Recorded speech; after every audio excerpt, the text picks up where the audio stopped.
Good morning बच्चों। आज engineering physics का जो सब्जेक्ट है उसका हम सेकेंड यूनिट स्टार्ट करेंगे, जिसका नाम इलेक्ट्रो मैग्नेटिक थ्योरी है, यानी यूनिट 2। अगर इलेक्ट्रोमैग्नेटिक थ्योरी की बात करें तो आपने इंटरमीडिएट में या उससे पहले भी कई चीज़ों को पढ़ा होगा इसके बारे में। जैसे पहली चीज charge, current,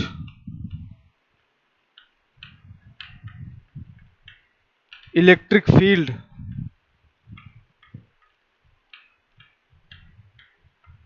magnetic field.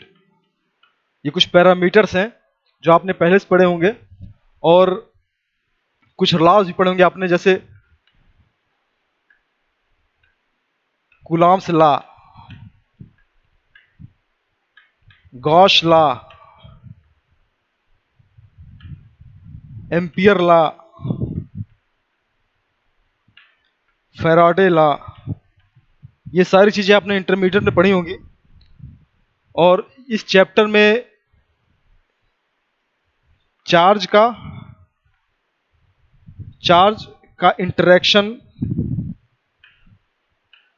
Interaction with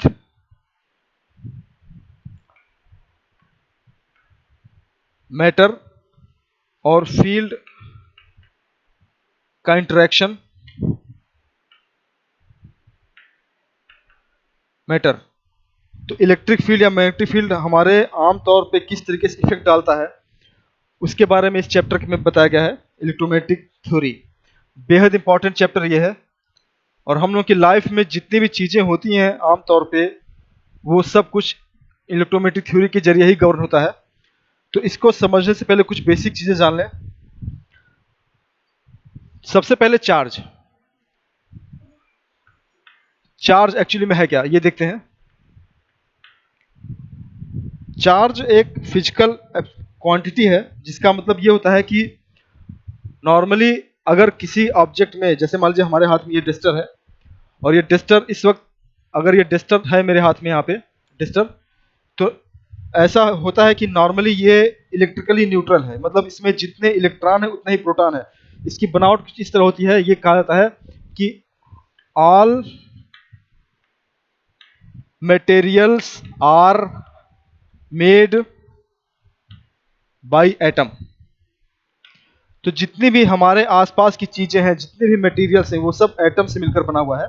और एटम की जो खासियत होती है, वो एटम की जो बनावट होती है, वो एटम कुछ इस तरह होता है। एटम का एक डेंस पार्ट होता है जिसको हम लोग न्यूक्लियस कहते हैं, न्यूक्लियस। और इसके चारों तरफ इलेक्ट्रॉन, जो निगेटिव चार्ज होता है, वो घूमता रहता है, ऐसे ये रोटेट करता है, ये इस तरह होता है। न्यूक्लियस के अंदर दो चीजें होती हैं, एक तो प्रोटॉन जो पॉजिटिव होता है, और दूसरा न्यूट्रॉन। तो ये किसी भी एटम का जनरल स्ट्रक्चर है, जिसके न्यूक्लियस के अंदर प्रोटॉन होगा, न्यूट्रॉन होगा, और इसके चारों तरफ इलेक्ट्रॉन रोटेट करता रहेगा। नॉर्मली अगर देखा जाए तो ये ओवरऑल एटम आपका इलेक्ट्रिकली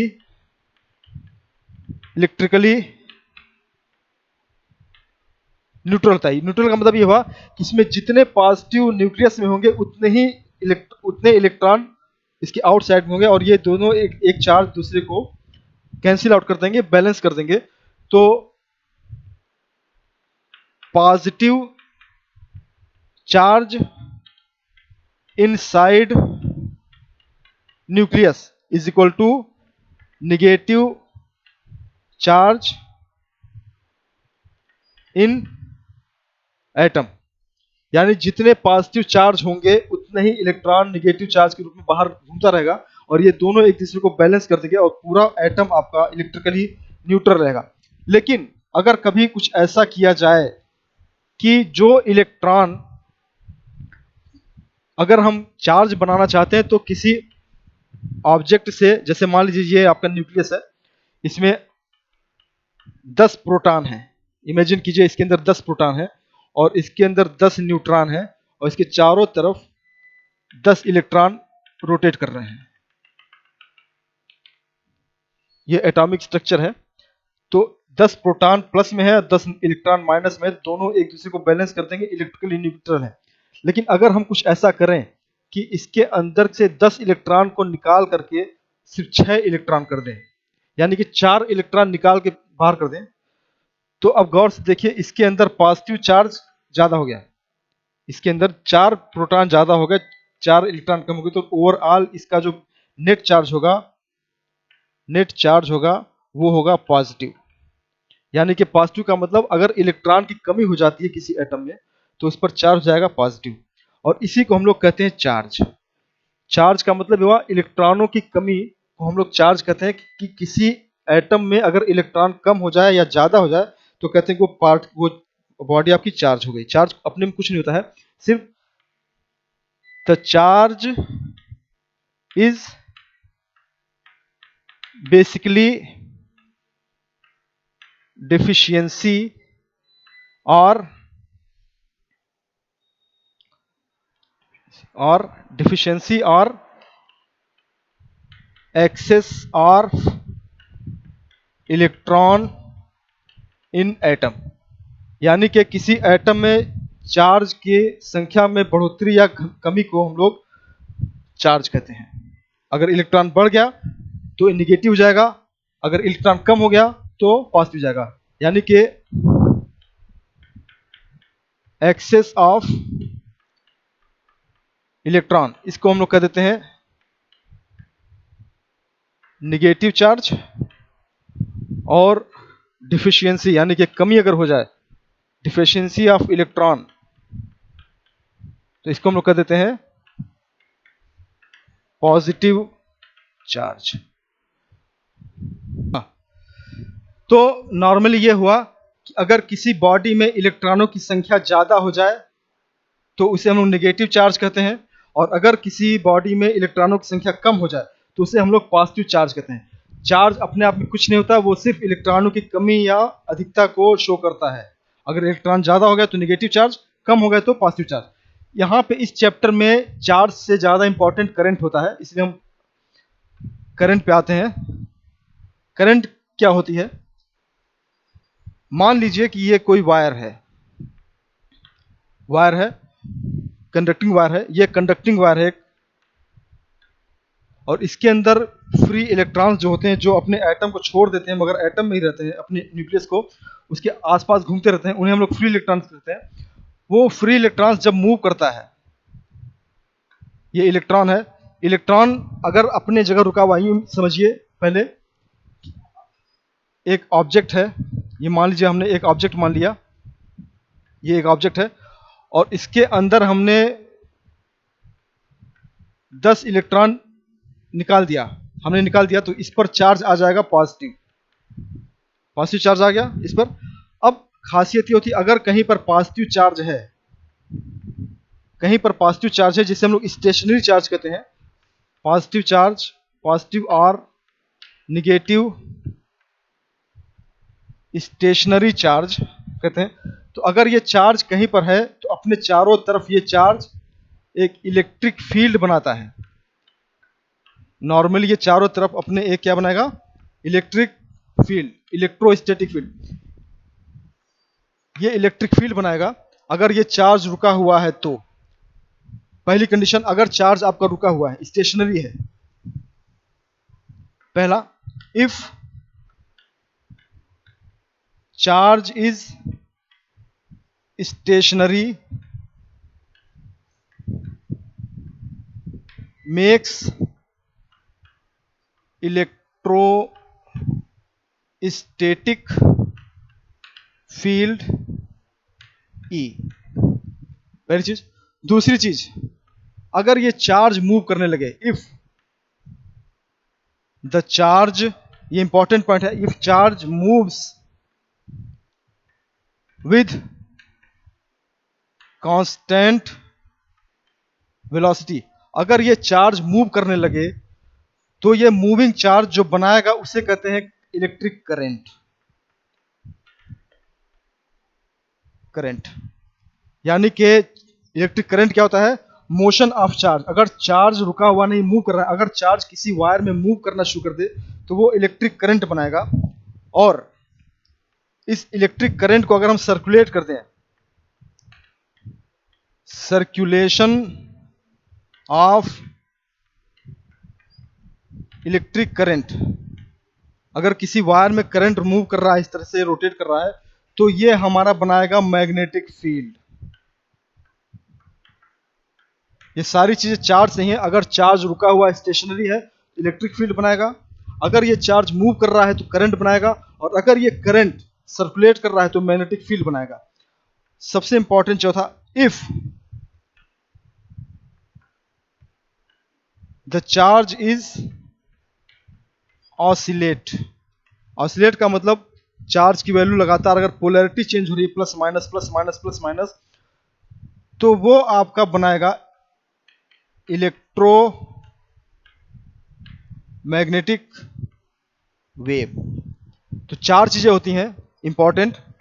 पहली चीज, अगर आपका चार्ज कहीं रुका हुआ है, स्टेशनरी है, तो अपने चारों तरफ एक फील्ड बनाएगा जिसको इलेक्ट्रोस्टैटिक फील्ड कहते हैं, ई। अगर वो चार्ज मूव कर रहा है तो वो करंट बनाएगा, आई। अगर वो किसी उस करंट को सर्कुलेट करते मूव करा दिया जाए तो मैग्नेटिक फील्ड बनाएगा, बी। और अगर चार्ज ऑसिलेट कर रहा है तो ये आपका इलेक्ट्रोमैग्नेटिक वेव बनाएगा। ये सारी चीजें चार्ज से ही निकल कर आई हैं, इसलिए बेसिक कॉन्स्टिट्यूएंट इस चैप्टर का जो होगा वो होगा charge. The most important is charge. ये चार्ज के बारे में चार चीजें हैं।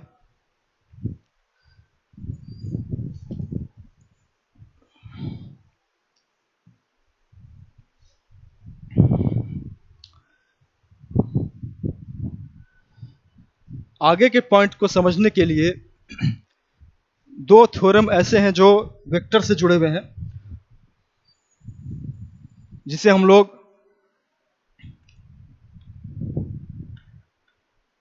इंटीग्रेशन ऑफ वेक्टर के नाम से भी जानते हैं। जितनी भी आगे इसमें थ्योरीज आएंगी उसमें इस वेक्टर इंटीग्रेशन का इस्तेमाल होगा, इसलिए हम इसको पहले बता दे रहे हैं। इसको समझने के लिए यूं समझिए कि दो थ्योरम्स हैं, there are two important theorem. पहला थ्योरम है theorem of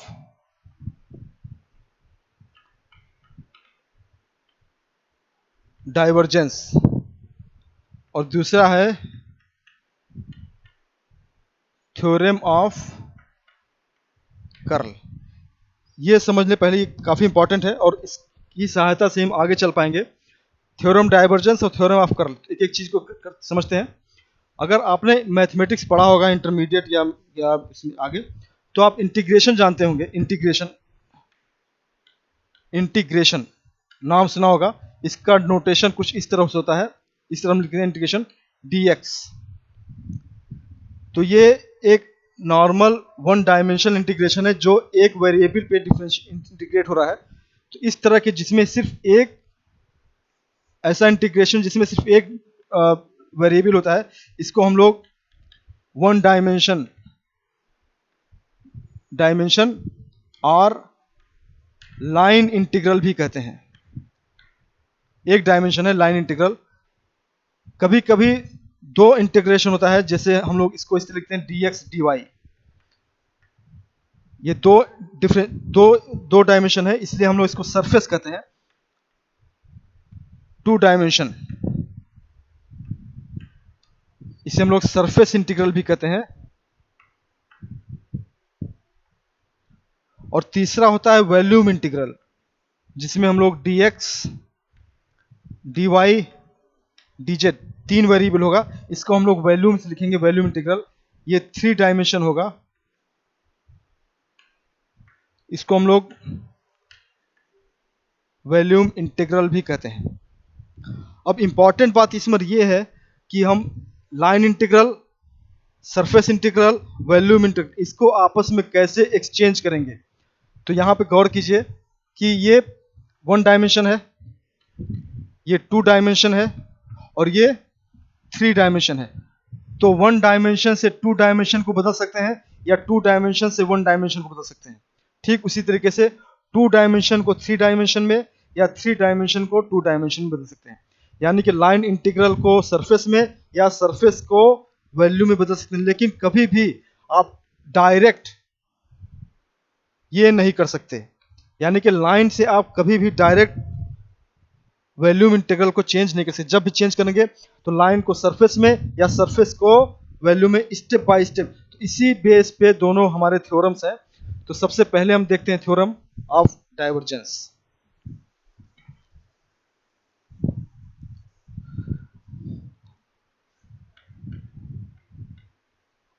theorem of divergence ये आगे के जितने भी हमारे इलेक्ट्रोमैग्नेटिक थ्योरीज के जो लॉज हैं उनको एक्सप्लेन करने में सहायता करेगा, इसलिए हम इसको पहले बता रहे हैं। Theorem of divergence, this law interchange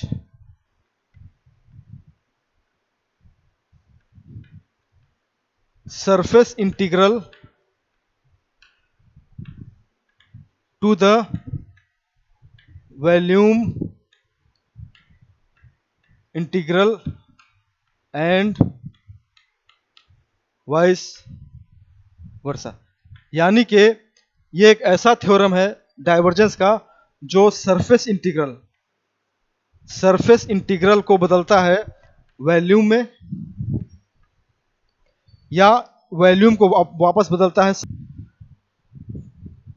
तो डाइवर्जेंस थ्योरम जो होता है वो सरफेस इंटीग्रल को वॉल्यूम में और वॉल्यूम को सरफेस में वापस कन्वर्ट करता है। इसको कुछ इस तरह समझ लें, अगर मान लिया कि हमारे पास एक वेक्टर है v, सरफेस का मतलब 2 इंटीग्रल जिसको हमने सरफेस लिख दिया सरफेस, और अगर हमारे पास एक ये कोई वेक्टर है dot ds, double integral surface ये एक सरफेस, इसको अगर हमको वैल्यू में चेंज करना है तो इसके लिए हम सबसे पहले ट्रिपल इंटीग्रल लगाया, ये वॉल्यूम हो गया, और जो फार्मूला लगेगा वो इस वेक्टर का डाइवर्जेंस ले लें हम, इसी वेक्टर का डाइवर्जेंस ले लें और ये आपका वॉल्यूम इंटीग्रल हो गया। तो ये डायरेक्ट फार्मूला है सरफेस इंटीग्रल को वॉल्यूम में या वॉल्यूम को सरफेस में बदलने का तरीका है। दोनों तरीका, सरफेस से वॉल्यूम में और वॉल्यूम से सरफेस में। ये थ्योरम ऑफ डाइवर्जेंस है जहां पर where v is any vector quantity, ds small elementary surface dx dy कहते हैं जिसको हम लोग, और d tau small elementary volume जिसे हम लोग dx dy dz। तो ये किसी सरफेस इंटीग्रल को वॉल्यूम में या वॉल्यूम को सरफेस में चेंज करने का एक तरीका है डाइवर्जेंस थ्योरम। ठीक इसी तरीके से एक होता है स्टोक्स लॉ यानी कि थ्योरम ऑफ कर्ल, जिसमें लाइन को सरफेस में चेंज करते हैं। वो कुछ इस तरह होगा,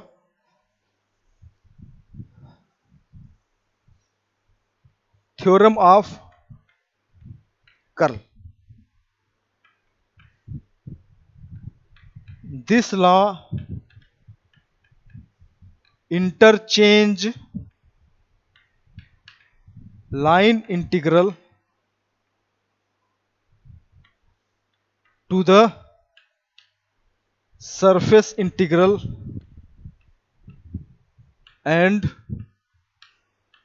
वाइस वर्सा। यानी कि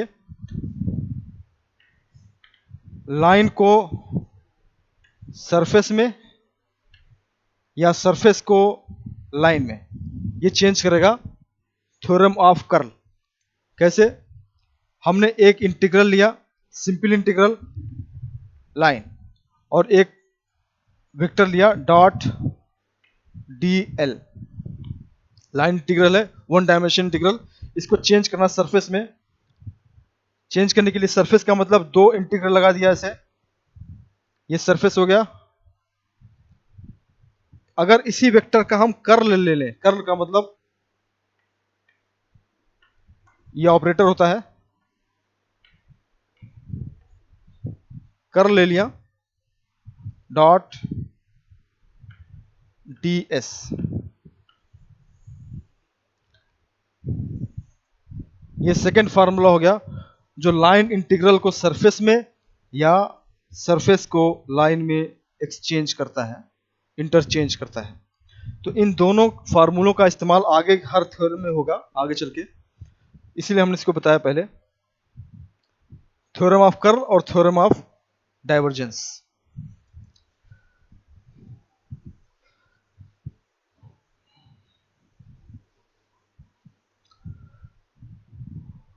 आमतौर पे नॉर्मली ये जो इलेक्ट्रोमैग्नेटिक थ्योरी है, the electromagnetic theory is mainly based on four fundamental law of electricity and magnetism। यानी कि ये जो पूरी इलेक्ट्रोमैग्नेटिक थ्योरी है, ये इलेक्ट्रिसिटी और मैग्नेटिज्म के चार फंडामेंटल लॉ पे आधारित है। पहला जो होता है जिसे हम लोग गॉस लॉ ऑफ इलेक्ट्रोस्टैटिक कहते हैं, या इसका एक और नाम है, आप लोग जानते होंगे, कूलॉम्स लॉ, पढ़ा भी होगा इसको। दूसरा rule Gauss law of magnetostatic, ये दूसरा है। ये भी आपने पढ़ा है कि no magnetic monopole exist in nature. इसका मतलब ये हुआ कि प्रकृति में नॉर्थ पोल या साउथ पोल कभी अकेला नहीं पाया जाता, जब पाया जाएगा दोनों एक साथ पाए जाएंगे। ये नियम है जिसे हम लोग गॉस लॉ ऑफ मैग्नेटोस्टैटिक कहते हैं। तीसरा जो रूल है वो एम्पियर लॉ है, आप जानते होंगे। और चौथा फैराडे लॉ। ये चारों बेसिक चार इक्वेशन है जो पूरी इलेक्ट्रोमैग्नेटिक थ्योरी को गवर्न करते हैं। तो वन बाय वन इसको हम लोग डिस्कस करेंगे और आगे चल के ये देखेंगे कि इसमें चारों में मैक्सवेल ने किस इक्वेशन में करेक्शन किया, मैक्सवेल इक्वेशन, जिसको हम लोग मैक्सवेल इक्वेशन के नाम से जानते हैं। तो आगे इसी इक्वेशन में एम्पियर लॉ में कुछ कमी आ गई थी जिसको मैक्सवेल ने दूर किया, वो करेक्शन भी इसमें बताया जाएगा इसी चैप्टर में। तो हम एक एक करके जो बेसिक फॉर्मेशन, बेसिक लॉ है इलेक्ट्रोस्टैटिक के, मैग्नेटिक्स के, इसको हम लोग एक एक करके आगे चलेंगे।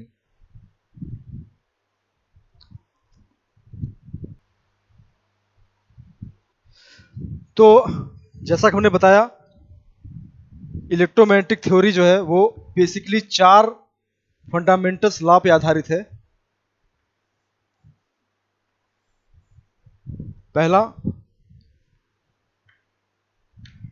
गॉस लॉ ऑफ इलेक्ट्रोस्टैटिक, जिसे हम लोग कूलॉम्स लॉ भी कहते हैं। दूसरा गॉस लॉ ऑफ मैग्नेटोस्टैटिक, दूसरा। तीसरा एम्पियर लॉ और चौथा फैराडे लॉ। तो पूरी पूरी इलेक्ट्रोमैग्नेटिक थ्योरी हमारी इन 4 बेसिक लॉ पे आधारित है। तो वन बाय वन हम इसको डिस्कशन करेंगे और आगे चल के ये बताएंगे कि एम्पियर लॉ में जो कमी आ गई थी करेक्टेड बाय मैक्सवेल। आगे मैक्सवेल ने इसमें एक कमी को पूरा किया, मैक्सवेल इक्वेशन, जिसे हम लोग मैक्सवेल इक्वेशन भी कहते हैं। तो वन बाय वन हम लोग इसको डिस्कशन करेंगे। सबसे पहले गॉस लॉ।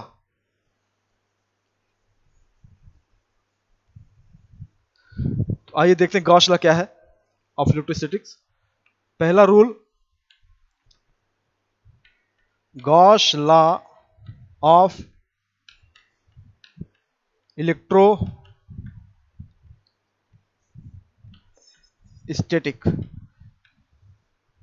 ये रूल एक तरीके का कनेक्शन बताता है चार्ज और इलेक्ट्रिक फील्ड के बीच में जो कनेक्शन होता है उसको बताता है ये इलेक्ट्रिक फील्ड, इलेक्ट्रोस्टैटिक फील्ड। यानी कि अगर कहीं चार्ज है तो उसकी वजह से उसके चारों तरफ जो इलेक्ट्रिक फील्ड होगा उन दोनों के बीच में क्या कनेक्शन होगा वो गॉस लॉ बताएगा। इसको समझने के लिए कुछ इस तरह से समझते हैं। इमेजिन कीजिए कि ये आपके पास एक चार्ज है क्यों, एक चार्ज है, चार्ज अपनी जगह रुका हुआ है और हमको पता करना है कि इस पॉइंट पे, मान लीजिए यहाँ एक पॉइंट एक है, इस पॉइंट पर जो यहाँ से r डिस्टेंस की दूरी पर है, r की दूरी पर, इस पॉइंट पर इलेक्ट्रिक फील्ड कितना होगा, इस चार्ज की वजह से इस पॉइंट पर इलेक्ट्रिक फील्ड कितना होगा, ये चीज हमको बताएगा गॉस लॉ। तो शुरुआत हम करते हैं कूलॉम्स लॉ से। According to Coulomb's law, Coulomb's law की बात अगर करें तो किसी पॉइंट r पर, किसी पॉइंट जो कि इस चार्ज से r दूरी पर है, उस पॉइंट पर the field by a charge q वो होता है 1/4 pi epsilon 0 q by r square. ये हमने पढ़ा, ये कूलॉम्स लॉ है। ये कूलॉम्स लॉ कि किसी पॉइंट पर r पर, किसी पॉइंट पर इलेक्ट्रिक फील्ड की वैल्यू कैसे निकाली जाए, इंटेंसिटी, वो इस फार्मूले से निकल जाता है कूलॉम्स लॉ। अब इसको थोड़ा हम चेंज करते हैं गॉस लॉ के हिसाब से। तो ये हमारा फार्मूला हो गया E is equal to 1/4 pi epsilon 0 q by r square. ठीक, अब इसको हम इस तरह चेंज करें कि मान लिया कि ये हमारा चार्ज है q और ये हमारा पॉइंट हो गया r, ये डिस्टेंस हो गया r। ठीक, इमेजिन कीजिए कि हमने r को रेडियस मानते हुए एक सर्किल खींचा, ऐसे एक सर्किल खींचा, लूप बनाया, जिसको हम लोग गॉसियन लूप भी कहते हैं। और यहां पर छोटा सा सरफेस लिया हमने, एरिया वॉल्यूम का ये हो गया। ठीक, और यहां से हम इलेक्ट्रिक फील्ड निकल रही है, इलेक्ट्रिक फील्ड इस पॉइंट पे इलेक्ट्रिक फील्ड निकल रही है। ये आपका पॉइंट हो गया, ए पॉइंट हो गया। ठीक, ये आर हो गया। इसका पूरा जो एरिया होगा, ये एरिया एक बनेगा, स्फेयर, ये एक स्फेयर है, इसका एरिया 4 पाई आर स्क्वायर होगा, पूरा एरिया बना। तो इसको करने के लिए गॉस लॉ, इसको कैसे चेंज करेंगे, हमने E into 4 pi R square एक साथ ले लिया, 4 पाई आर स्क्वायर एक साथ ले लिया, बाई क्यू पान एप्सिलॉन 0। सेम चीज है, ट्रांसफर कर दिया। 4 पाई आर स्क्वायर ये सरफेस एरिया है उस पूरे लूप का जो हमने माना इस चार्ज के चारों तरफ। तो इसको हमने लिख दिया ए इंटू ए, एरिया है, surface area is equal to Q upon epsilon naught. अब अगर हम ये एरिया देखें, पूरा एरिया, और ये छोटा सा इसका एरिया है, ds पार्ट है, तो अगर इसको हम इस तरह लिख सकते हैं E into ds is equal to Q by epsilon 0। यानी कि अगर हम इसको इंटीग्रेट करें तो हमारा मिलेगा 4 पाई आर स्क्वायर, यानी कि A। सेम चीज तो ये इसी सेम फार्मूला, ये कूलॉम्स लॉ है, ये कूलॉम्स लॉ है और ये आपका गॉस लॉ है। तो दोनों एक ही क्वेश्चन है, बस इसको लिखने का तरीका अलग है। हमने इसको कूलॉम्स लॉ को इंटीग्रल फॉर्म में लिख दिया, इसलिए इसका नाम पड़ा गॉस लॉ। गॉस लॉ इसका मतलब ये होता है कि इसको स्टेटमेंट समझ ले, गॉस लॉ है क्या। मान लिया कि ये कोई एक एरिया है, सर्कुलर एरिया, जिसमें कुछ चार्जेस हैं Q1, Q2, Q3, कुछ बाहर है Q4, Q5। ये चार्जेस हैं, 3 चार्ज अंदर है और 2 चार्ज बाहर है। तो जो वैल्यू होगी इलेक्ट्रिक, सबकी तरफ से जो इलेक्ट्रिक फील्ड होगा वो डिपेंड करेगा सिर्फ जो चार्ज अंदर है। जो चार्ज बाहर है उस पर ये वैल्यू डिपेंड नहीं करेगा, वो सिर्फ उन्हीं चार्ज पे डिपेंड करेगा जो चार्ज इसके अंदर हैं। इसके बारे में कल के लेक्चर में हम और डिटेल बताएंगे। धन्यवाद।